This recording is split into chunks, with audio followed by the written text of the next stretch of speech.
Ya pemirsa, siapa yang tidak ingin mendapatkan jaminan layanan kesehatan dari pemerintah? Saya pengen sih. Semua pengen ya.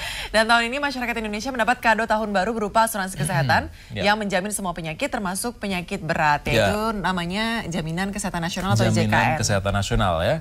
Namun sayangnya 2 minggu berlangsung pelaksanaan Jaminan Kesehatan Nasional dengan BPJS sebagai penyelenggaranya ini masih mengundang kebingungan dan tanda tanya dari masyarakat. Kacamata Michael akan menjawab berbagai pertanyaan dan kebingungan masyarakat terkait dengan JKN ini.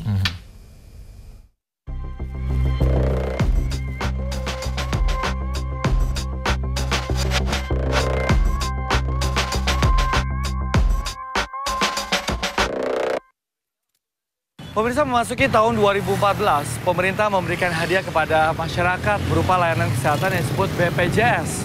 Meski sebagian sudah mengetahui, namun fakta menunjukkan proses sosialisasi belum menyeluruh. Akibatnya terjadi kesimpang siuran informasi. Nah, saat ini Kacamata Michael akan mengulasnya untuk Anda.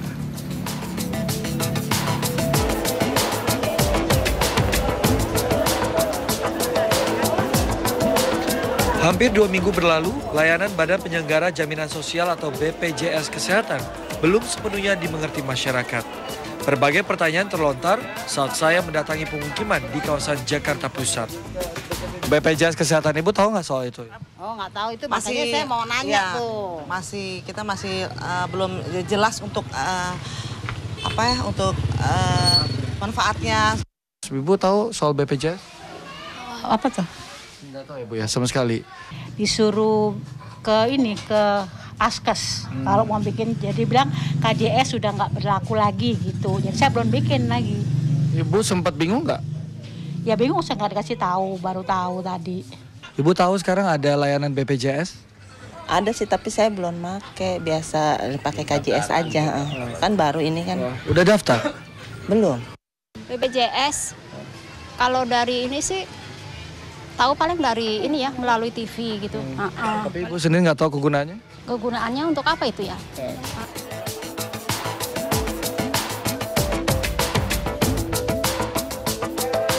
Layanan BPJS Kesehatan yang dimulai 1 Januari 2014 ini akan melayani kesehatan masyarakat tanpa terkecuali. Lengkap, mulai berobat jalan, rawat inap, hingga operasi serta cuci darah. Prinsipnya program ini layaknya asuransi dan pesertanya wajib membayar iuran jaminan kesehatan. Besarnya pun disesuaikan dengan layanan kesehatan yang ingin didapat. Untuk pelayanan ruang rumah sakit kelas 3, Anda dapat membayar iuran sebesar Rp25.500 per bulan per orang. Untuk pelayanan kelas 2, Anda bisa membayar iuran sebesar Rp42.500 per bulan per orang. Sementara itu untuk pelayanan kelas 1, Anda bisa membayar iuran sebesar Rp59.500 per bulan per orang. Iuran bisa dibayarkan lewat ATM atau setor tunai ke Bank BNI, BRI, Mandiri, dan kantor pos. Sementara bagi para anggota TNI, kepolisian, PNS, serta pemegang kartu Askes dan Jamkesmas telah otomatis terdaftar dalam anggota BPJS dan gratis biaya iuran. Kalau penerima bantuan iuran ya, artinya fakir miskin dan tidak mampu, ini kan yang sangat miskin dan rentan, dicek oleh Badan Pusat Statistik dan seterusnya, ada proses panjang lah, itu sekitar 86,4 juta orang sekarang. Tes validasinya 6 bulan sekali. Nanti kan dalam 6 bulan ini dinamikanya ada yang miskin menjadi menjadi mampu, yang mampu mungkin saja ada sesuatu mungkin jadi tidak mampu. Selama ini sudah terjadi diberikan kartu Jamkesmas. Kartu Jamkesmasnya itu masih berlaku. Terus tidak perlu ganti kartu baru, bawa saya kartu Jamkesmas ke fasilitas kesehatan yang selama ini juga di tempat yang sama, kemudian mereka tetap dilayani. Artinya prinsipnya semua pelayanan medik ditanggung asal sesuai indikasi dan mengikuti prosedur. Artinya semua orang harus datang dulu ke layanan tingkat pertama, klinik, dokter keluarga atau puskesmas.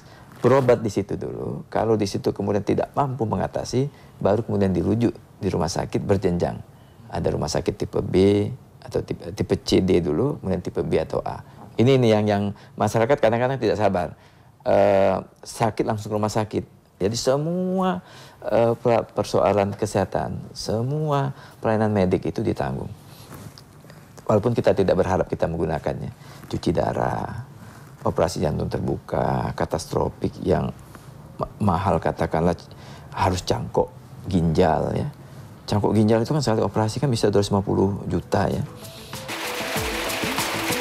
Masyarakat yang memiliki usaha sendiri dan tidak menerima upah dari pemberi kerja juga wajib mendaftarkan diri dan keluarga serta para pegawainya ke kantor BPJS Kesehatan terdekat.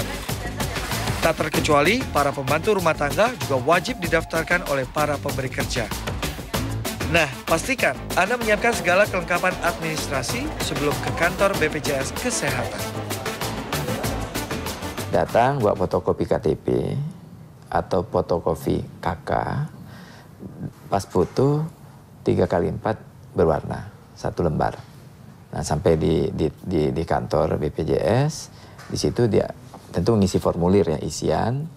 Kemudian dari situ setelah di-entry, itu cepat sekali karena kita sudah link dengan master file kependudukan. Jadi hanya mengetik NIK, langsung semua data ditarik, semua data yang dibutuhkan lengkap. Dari situ keluar virtual account. Kemudian dari situ yang bersangkutan bisa menggunakan e-channel atau datang ke bank untuk membayar iurannya. Biasanya ke ATM, langsung ATM. Kami sarankan peserta yang punya akses yang cukup terhadap internet itu mendaftar di website kami. Di situ isi dululah formulirnya di situ biar agar lengkap cepat. Kemudian setelah itu setelah diisi di print, kemudian baru datang ke kantor. Jadi prosesnya cepat, nggak lama.